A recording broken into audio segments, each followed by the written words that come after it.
نحمده ونستعينه ونستغفره ونعوذ بالله من شرور أنفسنا وسيئات أعمالنا من يهده الله فلا مضل له ومن يضلل فلا هادي له وأشهد أن لا إله إلا الله وحده لا شريك له وأشهد أن محمدا عبده ورسوله يا أيها الذين آمنوا اتقوا الله حق تقاته ولا تموتن إلا وأنتم مسلمون يا أيها الناس اتقوا ربكم الذي خلقكم من نفس واحدة وخلق منها زوجها وبث منهما رجالا كثيرا ونساء اتقوا الله الذي تساءلون به والأرحام إن الله كان عليكم رقيبا يا أيها الذين آمنوا اتقوا الله وقولوا قولا سديدا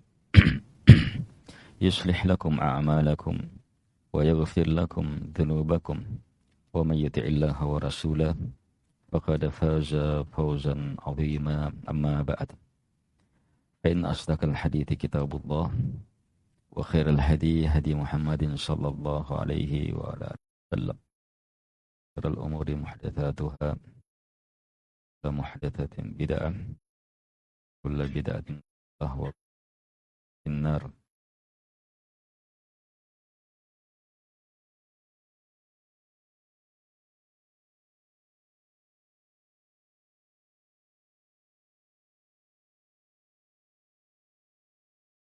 Kita lanjutkan membaca kitab Ad-Da' wad-Dawa karya Al-Imam Ibn Al-Qayyim rahimahullahu ta'ala. Wa fi sahih al-Bukhari min hadits Abi Hurairah radhiyallahu an anin Nabi sallallahu alaihi wasallam man kanat indahu li akhihi madlamatun fi mal falyati fal yastahillaha minhu qabla an yu'khad wa laysa indahu dinar wala dirham fa in kanat lahu hasanat ukhidha min hasanatihi fa u'tiyaha hada wa illa ukhidha min sayyiati hada fa turihat alayhi thumma turiha finnar.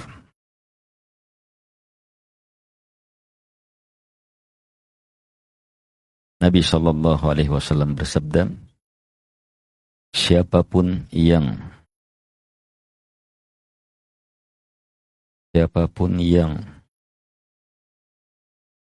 di sisinya terdapat kezaliman terhadap saudaranya,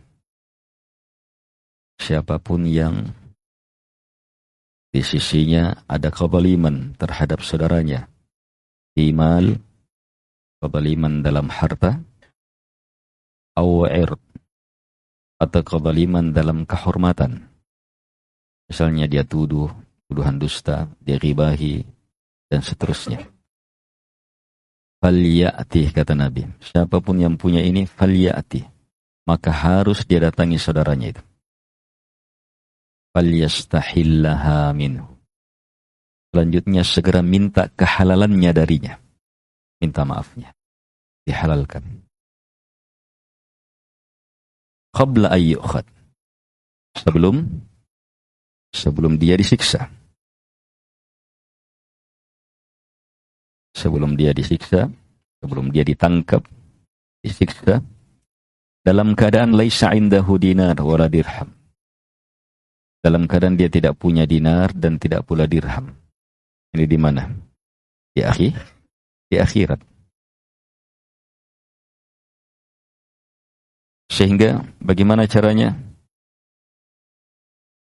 Fa in kanat lahu hasanat, jika ada kebaikan-kebaikan miliknya, ukhidha min hasanatih, maka diambil dari kebaikan-kebaikannya. Fa u'tiyaha hada, kemudian kebaikan-kebaikan itu diberi kepada saudaranya. Wa illa, kalau tidak ada, ukhidha min sayyiati hada, kalau tidak ada maka diambil dari kejelekannya saudaranya. Faturihat alai, kemudian dilemparkan kepadanya. Tsumma turiha finnar, selanjutnya dia pun dilempar ke dalam neraka.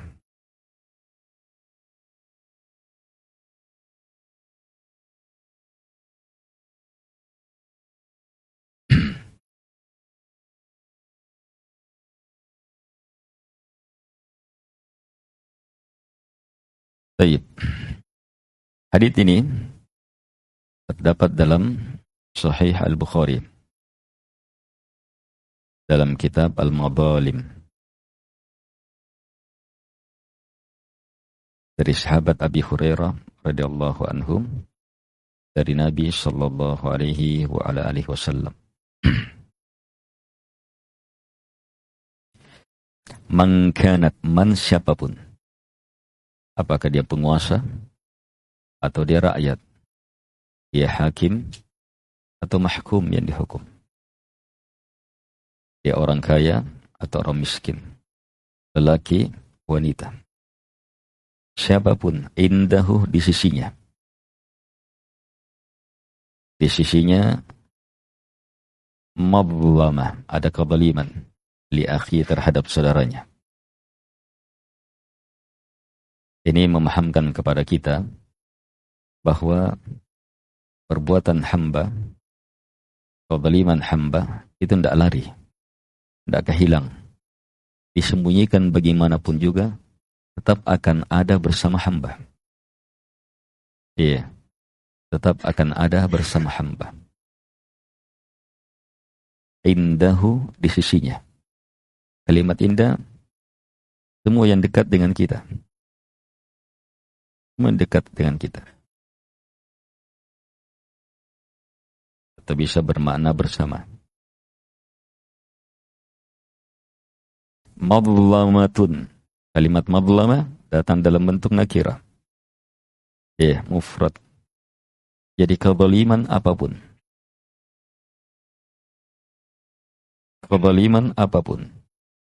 hamba meninggal masih belum terhapus kezaliman itu di sisinya. Li akhi, terhadap saudaranya. Jadi menjelaskan adanya hak persaudaraan.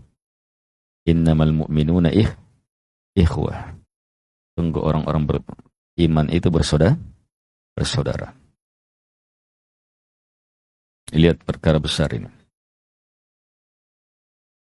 Kezaliman apapun, kezaliman beragam bentuknya. Imal aw ird. Kezaliman dalam harta atau dalam ird. Kezaliman dalam harta atau dalam ird, kehormatan. Kezaliman dalam harta mungkin menipu orang, mungkin mencuri, mungkin banyak sekali bentuk kezaliman dalam bentuk harta. Atau ird, kehormatan. Kezaliman dalam bentuk kehormatan, ghibah, namimah, tuduhan palsu, khianat,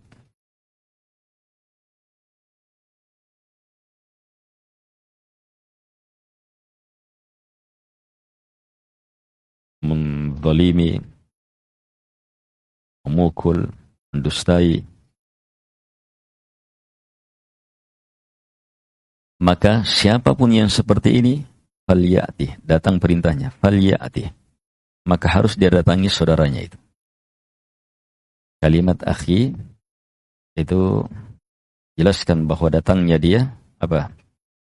Di atas nilai persaudaraan, dan persaudaraan itu di atas nilai iman, arti kekuatan iman yang menggerakkan. Dia yakin akan sabda Nabi sallallahu alaihi wasallam. Dia yakin akan sabda Nabi sallallahu alaihi wasallam bahwa di akhirat kebaikannya akan lenyap sesuai dengan kadar kezaliman itu. Atau akan ditambahkan kejelekan untuknya sesuai dengan kadar kezaliman itu. Kalau orang yakin akan hal itu, maka itu menggerakkan dia untuk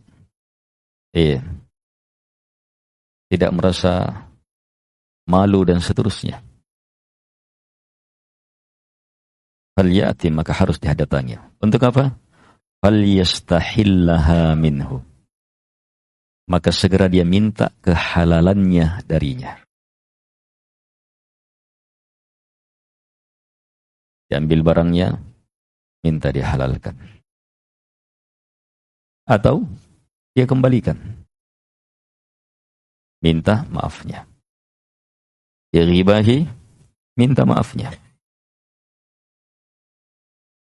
Minta penghalalannya. Dia tuduh, minta penghalalannya. Minta maafnya. Falyastahillaha minhu.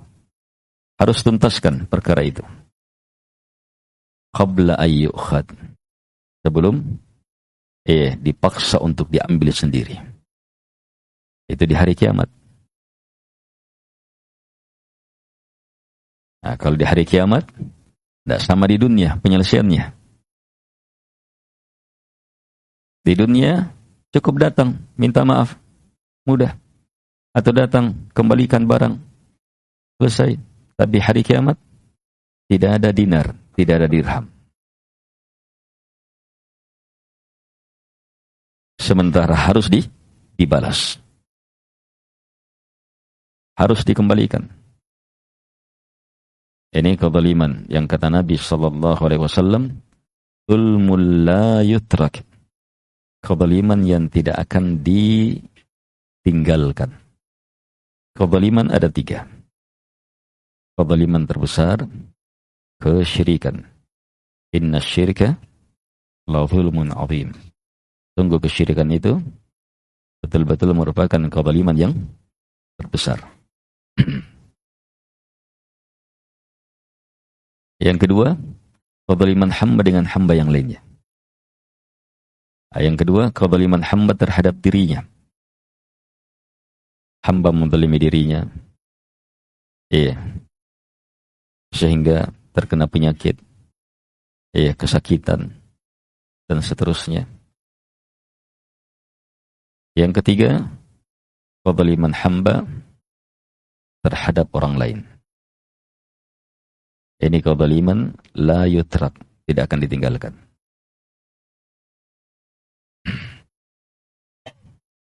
Jadi gimana caranya? Lihat hukumnya Allah Subhanahu wa taala. Fa in kanat lahu hasanat. Kalau dia punya kebaikan-kebaikan, ukhidha min hasanati. Maka diambil dari kebaikan-kebaikannya. Fa utiyaha hada.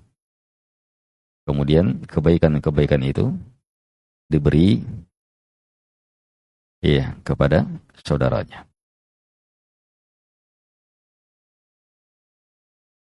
Berarti apa? Orang yang terzalimi itu orang yang beruntung. Orang terzalimi, diambil barangnya, ditipu, itu orang beruntung di akhirat. Ini ilmu-ilmu untuk bersabar menghadapi kezaliman yang menimpa. Ada yang curi barang kita, yakin kita dapat kebaikan atau dosa kita digugurkan sesuai dengan itu. Itu akan memberi kesabaran kalau kita yakin akan ilmu ini. Tapi kalau tidak sabar, diambil barangnya dan tidak sabar, dia tuntut. Boleh dia tuntut? Boleh. Boleh. Sebab haknya. Dia ada hak di situ, bisa dia tuntut. Tapi ketika dia tuntut, dia sudah kehilangan pahala kesabaran. Ketika dia tuntut, tidak dapat lagi keutamaan ini. Ayo cermati, tidak dapat lagi keutamaan ini. Apa yang dia dapat? Barangnya, selesai. Tapi ingat, Tuntut sesuai dengan kadarnya. Tuntut sesuai dengan kadarnya. Diambil 1 juta, minta 1 juta. Jangan minta 2 juta. Dipukul 1 kali, bisa menuntut.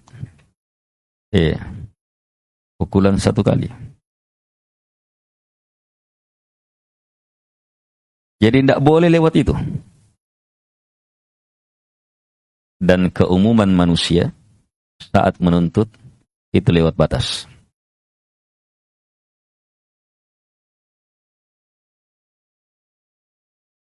Dan kapan lewat batas? Maka apa? Dia sekarang yang melakukan kezaliman. Sudah kehilangan kesabaran, pahala kesabaran. Pahala ini kehilangan pahala memaafkan, kehilangan pahala ampunan dari Allah Subhanahu wa taala, kehilangan kemuliaan akan ditolong, justru terjatuh ke dalam kezaliman. Itulah musibah yang sebenarnya. Hilangnya barang itu santai. Tapi justru kehilangan semua tadi itu musibah. Dan justru dapat dosa kezaliman karena lewat batas itu musibah yang berlipat. Kasihannya orang seperti ini. Sudah tertipu, kehilangan keutamaan besar, tidak bersabar, tidak mendapatkan ampunan, di akhirat hasanatnya tidak semuanya itu. Bahkan terjatuh ke dalam kezaliman. Ini ilmu besar. Di balik musibah yang menimpa ada keutamaan besar tak tertandingi. Sabar. Apalagi memaafkan. Lebih hebat dari itu, justru berbuat baik kepada yang melakukan kezaliman. Maka di sana tidak bisa dibayangkan balasan Allah Subhanahu wa taala untuknya. Dia sabar, maka dia akan mendapatkan kebaikan. Tambah kesabarannya. Allah pun akan sabar menyikapinya. Dia memaafkan, tidak bisa dibayangkan maafnya Allah Subhanahu wa taala untuk dia. Apalagi kalau dia justru dia berbuat baik kepadanya. Wah, ini kedahsyatan dalam kemuliaan. Dan itu hikmah dari hikmah musibah yang menimpa. Kita dizalimi, kita dituduh, kita ini. Hikmah dari hikmahnya apa? Allah jadikan itu terjadi. Allah ingin angkat agama kita. Allah ingin kuatkan kita. Tapi orang bodoh tidak mau diangkat agamanya. Dia menganggap itu apa? Penderitaan untuk dia. Akhirnya apa? Semakin berkurang agamanya, kehilangan keutamaan besar. Dia tuntut justru apa? Memperturutkan nafsunya. Lewat batas terjatuhlah ke dalam kezaliman. Yang sebelumnya dia sudah akan mendapatkan maaf, justru mendapatkan murka. Yang sebelumnya dia sudah akan mendapatkan pertolongan, justru menjadi orang yang dijauhkan dari pertolongan. Itu musibah yang sebenarnya.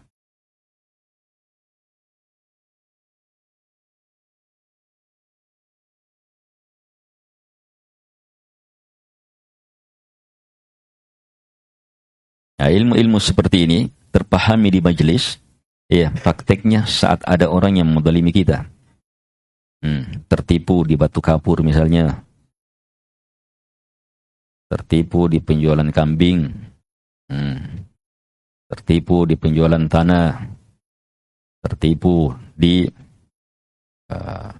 pemberangkatan haji, umrah, tertipu dalam berumah tangga, tertipu banyak sekali bentuk. Itu musibah menimpa. Ingat, saat kita tertimpa itu ingat ini. Berarti apa? Kita sudah dapat 2. Kebaikannya, kita akan dapat kebaikan sesuai dengan kadarnya itu. Atau apa? Dosa kita akan sesuai dengan kadarnya itu. Makanya salaf di antara mereka ada orang yang Ya, melakukan kezaliman, tuduhan, mendustai dia dan seterusnya. Justru dia berterima kasih. Wa jazakumullah khairah. Ada tambahan hasanat lagi. Ada pengguguran dosa lagi. Ini selain pengguguran dosa karena musibah. Setiap musibah yang menimpa, membuat kita gelisah, sakit, khawatir, itu sudah gugur dosa. Di akhirat ada lagi pengguguran dosa yang seperti ini.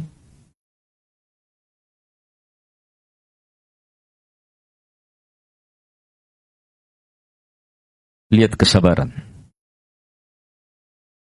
Lihat besarnya kebaikan Allah Subhanahu wa taala untuk hamba.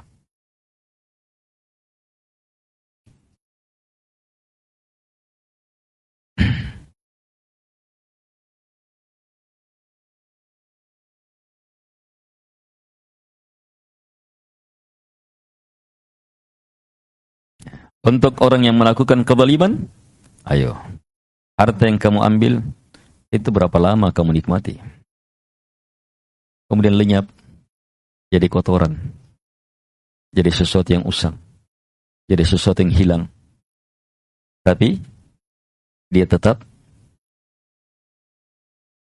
sampai di akhirat. Indahu, kata Nabi, indahu, tetap di sisimu itu. Habis harta itu, tidak berberkah, tidak mengenyangkan, tidak memuaskan, tidak akan pernah membahagiakan.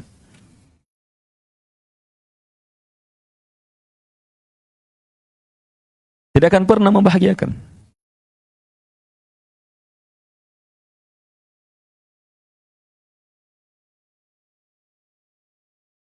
Ini ilmu-ilmu sudah tidak membahagiakan, justru tetap itu harta. Harus dihisap itu. Akan terus bermasalah. Belum lagi efek-efeknya di dunia. Barang haram, menarik barang haram. Api neraka, menarik api neraka. Lihat efek-efeknya di dunia. Hati semakin gelap, jauh dari masjid. Itu yang haram. Gelisah, khawatir, gundah. Belum di alam barzah. Kalau ini di akhirat. Lihat ya, ikhwah.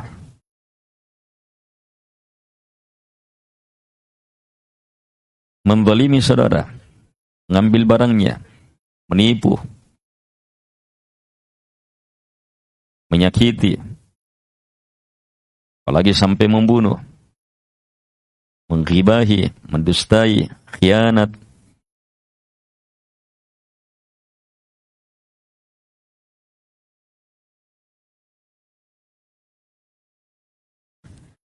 Ini li akhi, untuk satu saudaranya. Terus kalau untuk satu Indonesia,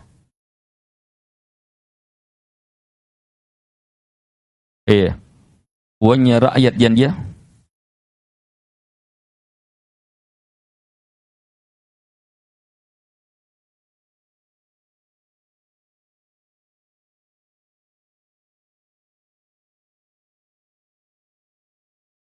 al-ikhwah wal akhwat rahimakumullah.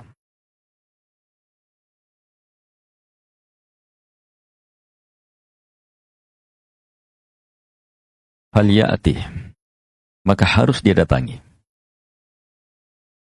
Fal yastahillaha min, harus minta kehalalannya. Selesai dia masuk penjara? Tidak selesai. Itu hukum di dunia. Hukum di dunia juga bukan hukum Allah Subhanahu wa taala. Tidak selesai. Nanti selesai kalau hukum Allah Subhanahu wa taala diterapkan. Harus potong tangannya. Kalau hanya sekedar masuk penjara, dikasih fasilitas di situ, dibawakan minuman, dibawakan perempuan,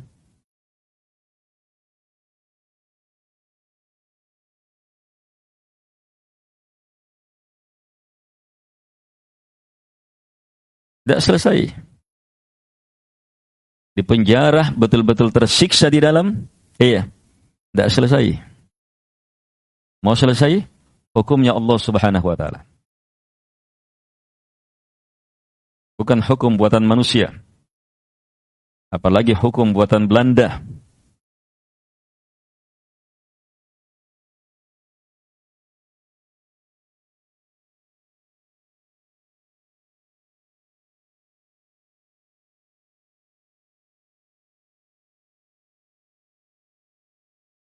Harus falyastahillaha minhu, kepada orangnya.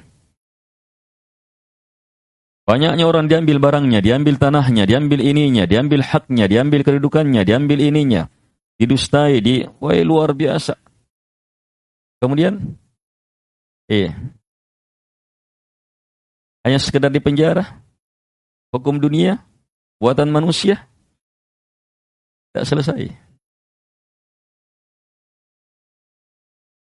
Perkaranya perkara akhirat. Itu tidak akan pernah bisa lepas dari kita.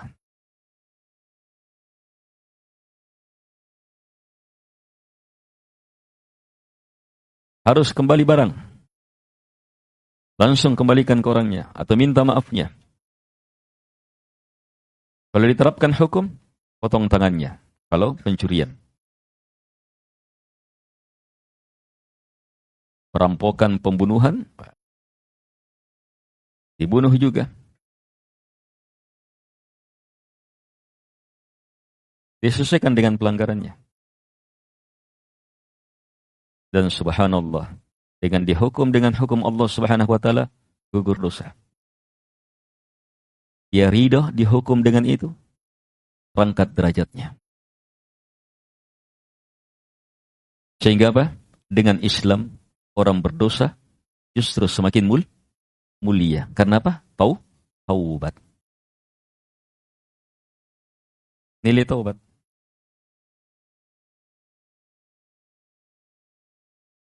Tapi kalau hukum manusia,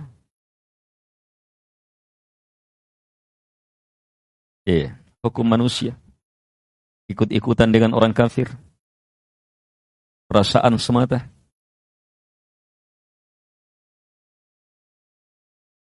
Maka apa?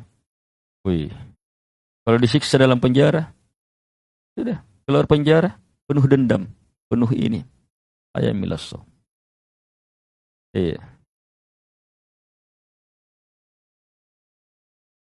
Tidak menambah.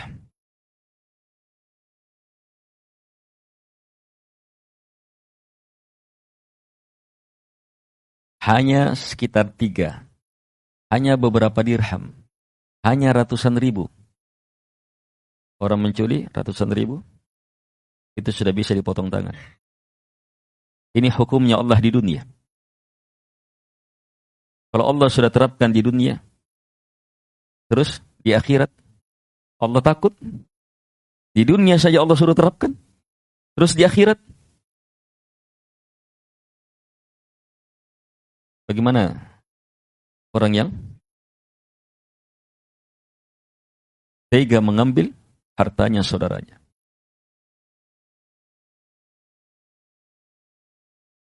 Apalagi saudaranya itu, Ahlus Sunnah wal Jamaah lagi. Orang-orang yang belajar.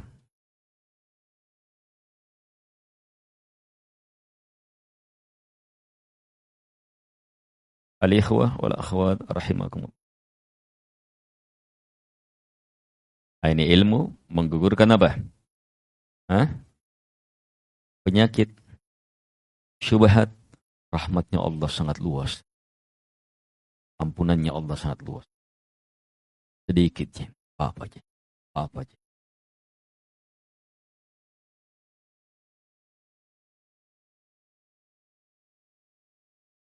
La ilaha illallah.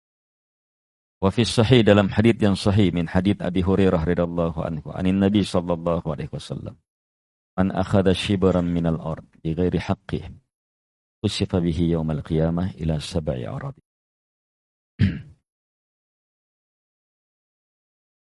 Dalam sahih Al-Bukhari. Ini dalam sahih Al-Bukhari. Sahih Al-Bukhari dengan lafaz ini dari sahabat Abdullah bin Umar. Kalau Abu Hurairah itu Sahih Muslim. bahwa Nabi SAW bersabda, "Man akhada shibran minal ard." Siapa yang mengambil, rampas, curikah, menipukah, shibran, satu jengkal dari tanah, diambil, bi ghairi haqqihi, yang bukan merupakan haknya, maka khusifa bihi yaumal qiyamah, maka dia akan ditenggelamkan dengannya pada hari kiamat, ila sab'i aradin, dalam sampai 7 bumi. Jadi di atas ukurannya hanya satu jengkal. Ini akan jadi beban bagi dia. Dia akan ditenggelamkan ke situ, terus sampai 7 bumi ke bawah. Ada juga hadits apa? Dipikulkan. Kalau ini khusifa bihi, berarti ditenggelamkan.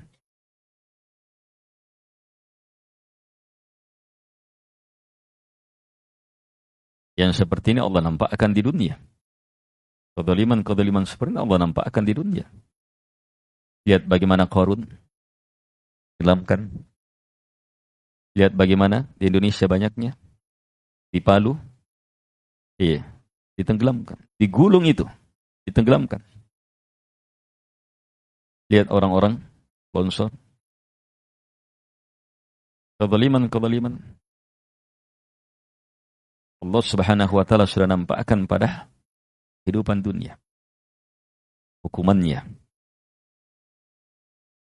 Terus di akhirat memang hari pembalasan. Bukan hari pembalasan saja, Allah sudah nampakkan pembalasan itu. Bukan hari penghakiman, Allah sudah nampakkan hukumnya sudah.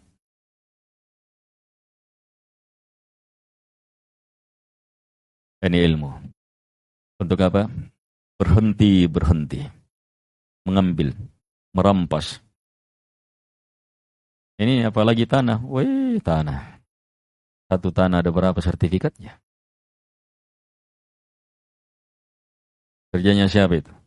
Kerjanya Pak Dusun, camat, lurah, bupati, iya, dan seterusnya. Kerjanya pejabat-pejabat. Kerjanya pembuat akte. Kerjanya pedagang-pedagang, kerjanya orang-orang rakus.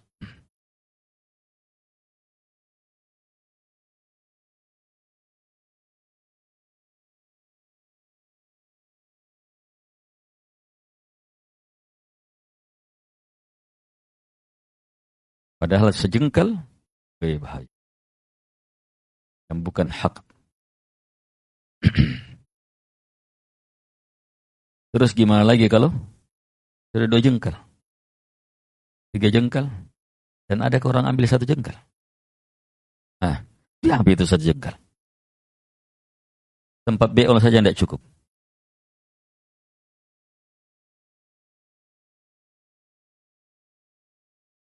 Kalau di sawah, dia tidak ambil, pematangnya tetap, tapi pematangnya bertambah. Ini pematangnya. Tiap tahun dia cangkul. Dicangkul pematangnya. Dia tempel di sini tanahnya. Ini sawahnya di sini, cangkul, tempel di sini. Sedikit je. 1 cangkul je. 1 jengkal gitu. Tahun depan, kalau 3 kali dia kerja,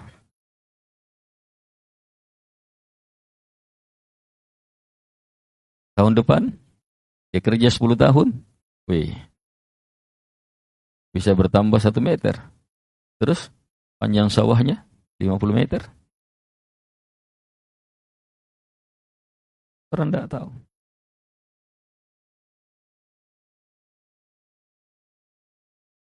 Tapi jamaah, hadits ancaman bagaimanapun mengerikannya. Tapi kalau orang tidak merasa takut, apa manfaatnya itu bagi dia? Jadi rasa takut terhadap ancaman Allah Subhanahu wa Ta'ala itu nikmat besar. Karena itu dalam surah Ar-Rahman, dalam surah Ar-Rahman, ketika Allah menyebutkan rahmat demi rahmatnya, Yang di akhirnya apa? Surga. Ada 2 surga, dirinci 2 surga. Wa min dunihima jannatan. Selain 2 surga itu ada lagi 2 surga. Dirinci lagi isinya, kenikmatannya. Untuk siapa ini? Waliman khafa maqama rabb. Untuk mereka yang khafa, takut. Takut akan maqam. Takut akan kebesaran, kemuliaan, keagungan Allah Subhanahu wa taala. Di dunia dia sudah takut. Terhadap apa? Terhadap sesuatu yang akan dihadapi, dia akan berdiri di hadapan Allah nanti. Dia sudah takut di dunia. Nah, takut ini nikmat besar, kemuliaan besar. Takut ini ketika dipertakutkan dengan ayat-ayat, dipertakutkan dengan hadits-hadits yang benar. Hanya jangan takut dengan sesuatu yang omong kosong. Iya. Woi, takut ke saya. Ambil barangnya anu. Kenapa? Woi, mudatan neneknya. Neneknya sudah meninggal.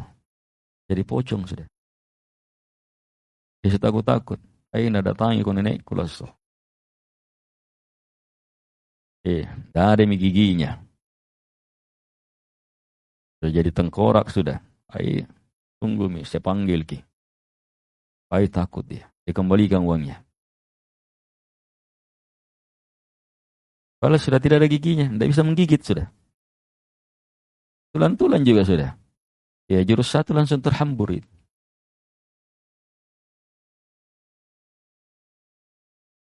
Al-ikhwah wal akhwat rahimakumullah. Takut berlebihan. Iya. Takut berlebihan. Iya. Sampai akhirnya apa? Menutup luasnya rahmat Allah Subhanahu wa taala. Ini akan membuat hamba berputus asa. Akan terus dalam dosa. Bahkan apa? Membuat hamba akan bersikap ekstrim. Tidak ada ampunan untuk takut berlebihan. Ini kebalikannya yang kita bahas.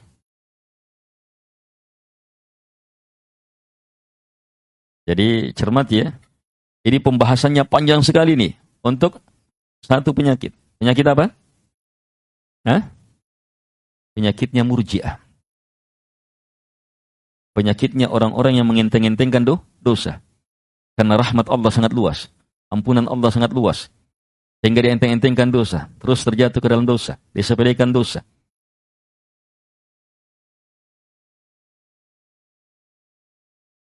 Nah, orang yang seperti ini hadits-haditsnya. Tapi hati-hati. Hadits-hadits ini kalau penyakitnya lain. Penyakitnya justru apa? Bahaya. Penyakitnya justru apa? Bahayanya dosa. Sampai apa? Rahmat Allah ya. Tidak ada ampunan untuk. Ini hadits-hadits ini semakin menambah penyakitnya. Salah dalam menempatkan. Makanya Nabi SAW dalam menyampaikan ilmu, itu apa? Disesuaikan kondisi. Sahabat Nabi dituntun juga seperti itu. Ali radhiyallahu anhu mengatakan, hadithun nas bima ya'rifun. Sampaikan kepada manusia sesuai dengan kadar ma'rifatnya. Bisa maknanya sesuai dengan kadar akal, pikirannya. Bisa maknanya sesuai dengan kondisinya. Apa yang dia pahami? Yang dia pahami ini kurang. Isi dengan yang ini. Yang dominan takutnya, isi dengan apa? Hadits-hadits, luasnya rahmat Allah Subhanahu wa taala. Luasnya rahmat Allah Subhanahu wa taala. Sedekah sepotong kurma bisa menjadi penyelamat dari neraka. Luasnya rahmat Allah. Ada orang banyaknya dosanya, 99 sijillah. Dengan ini gugur semuanya.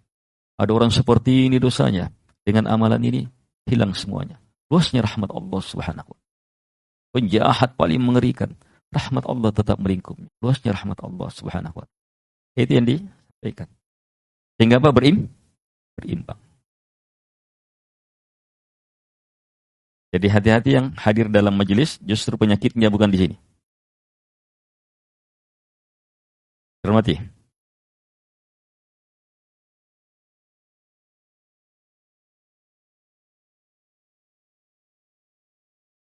Kalau penyakitnya mengenteng-entengkan dosa, ini dia ilmunya. Tapi kalau penyakitnya terlalu takut terhadap dosa, sampai dosa sedikit, dianggap apa? Oh, dosa paling besar. Dosa yang besar ini, kafir sudah ini. Karena dianggap mengerikannya itu dosa. Nah, yang seperti ini akan semakin bertambah penyakitnya dengan sebab dia akan salah menempatkan. Cermati, ilmu yang datang dari Nabi Sallallahu Alaihi Wasallam seluruhnya kebenaran, tapi harus tempatkan pada tempatnya. Dudukkan pada tempatnya.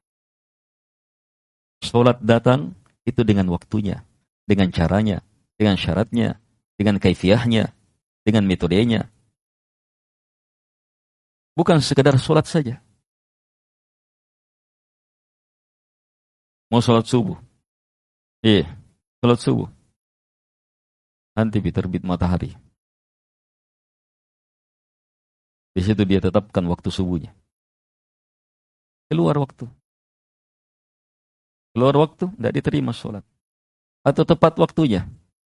Tapi dia sholat subuh 4 rakaat. Mumpung Ustaz, ini karena segar-segarnya orang ini.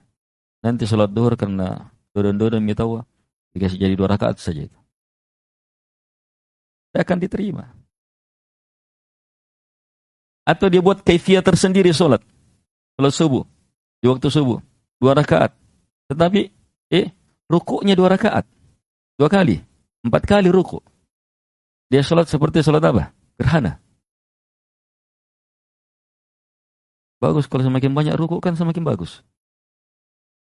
Atau sujudnya, dia buat kaifiyah tersendiri. Tertolak.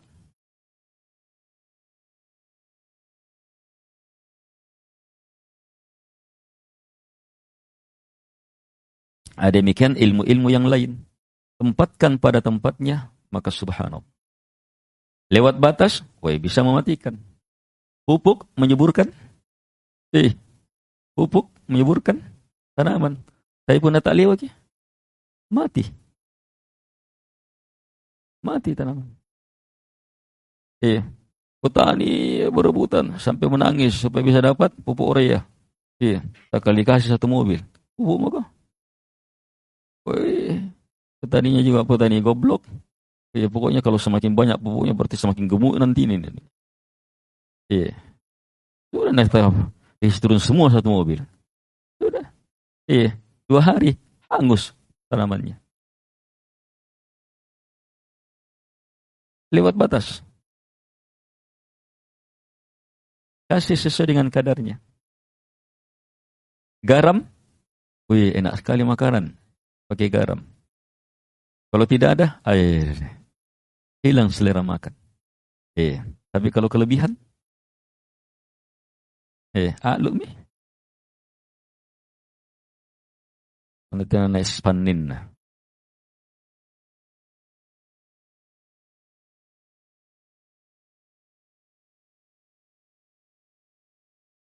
Jadi tetap sesuai dengan kadarnya. Harapan dan takut harus terus berimbang. Didorong oleh apa? Kekuatan cinta. Sehingga menyatu. Cinta hanya kepada Allah, tidak yang lainnya. Mengharap hanya kepadanya, tidak yang lainnya. Takut hanya kepadanya. Ancaman Allah Subhanahu wa Ta'ala, tidak yang lainnya. Ini mengimbanginya. Inilah muwahhid, orang yang bertauhid.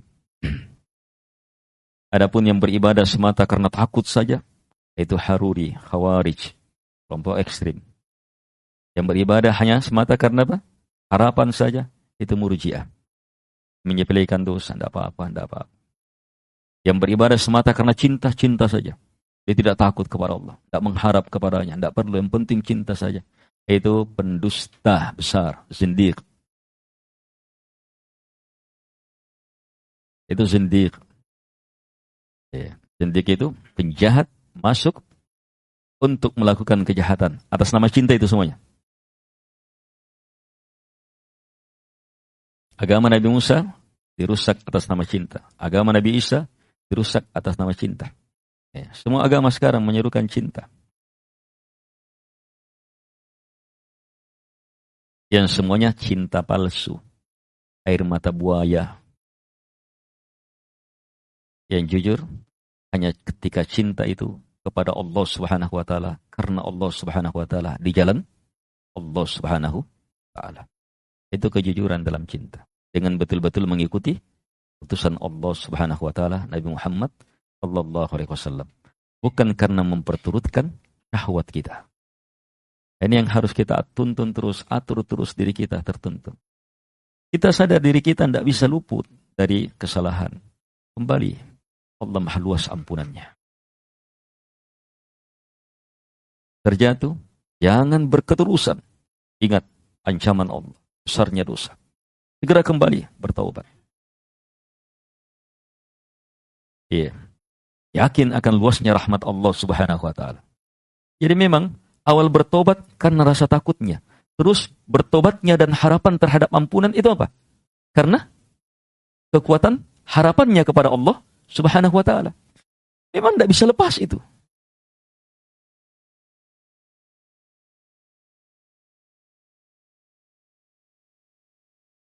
Di Sahihain dalam Bukhari Muslim anhu, dari sahabat Abi Hurairah radhiyallahu anhu. Qala Rasulullah sallallahu alaihi wasallam, "Narukum hadhihi allati yuqidu bani Adam juz'un wahidun min sab'ina juz'an min nari jahannam." Apa i'rabnya juz'un? Juz'un wahidun, juz'un.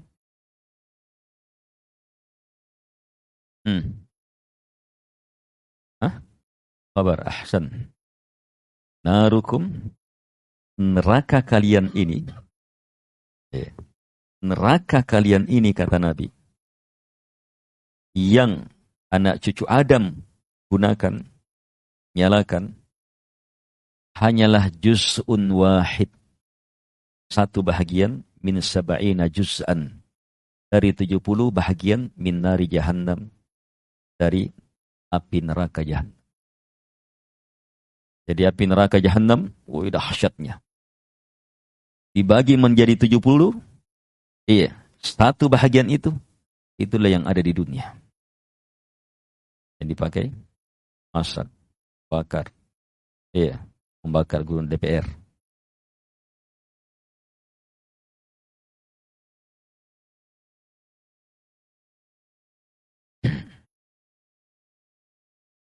Maka sahabat langsung mengatakan, Wallah in kanat lakafi. Demi Allah, sungguh betul-betul. Ya, yang anak cucu Adam pakai saja itu sudah terlalu cukup. Jadi siksaan tak tertandingi. Qal fa innaha qad fuddilat 'alaiha bi 99 juz'a. Kulluhunna mithlu harriha. Beliau mengatakan, jadi satu saja sudah cukup. Lihat satu saja bagaimana orang terbakar dengan api di dunia itu. Sementara di akhirat, itu dilipat gandakan lagi menjadi 69. Sehingga jadi 70. Seluruhnya sama dengan api itu.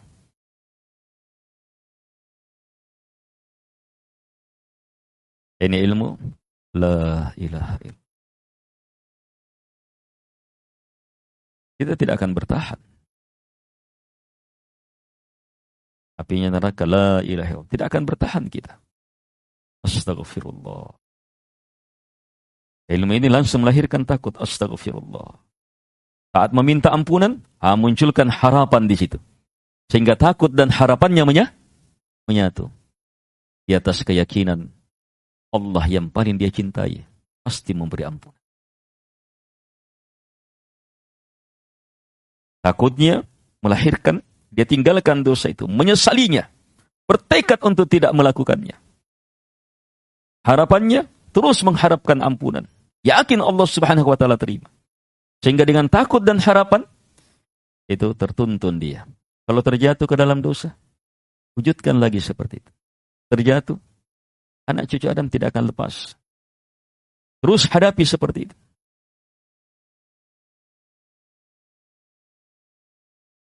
Al-ikhwah wal akhwat rahimakumullah. Baik, ini cukup. Allah Subhanahu wa taala senantiasa melindungi kita dari api neraka, jalan-jalan ke sana, dan senantiasa menuntun kita untuk mendapatkan ampunannya. Dan semoga Allah Subhanahu wa taala memasukkan kita ke dalam surganya serta jalan-jalan yang mengantar ke dalam surga. Allahumma inna nas'aluka fi'lal khairat wa tarkal munkarat. Allahumma inna nas'aluka mujibati rahmat wa azaimam.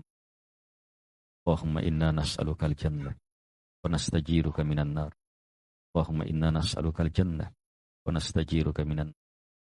Allahumma inna nas'aluka al-jannah wa nastajiruka minan nar. Sallallahu ala Muhammad wa ala alihi wa sahbihi wasallam. Assalamualaikum warahmatullahi wabarakatuh.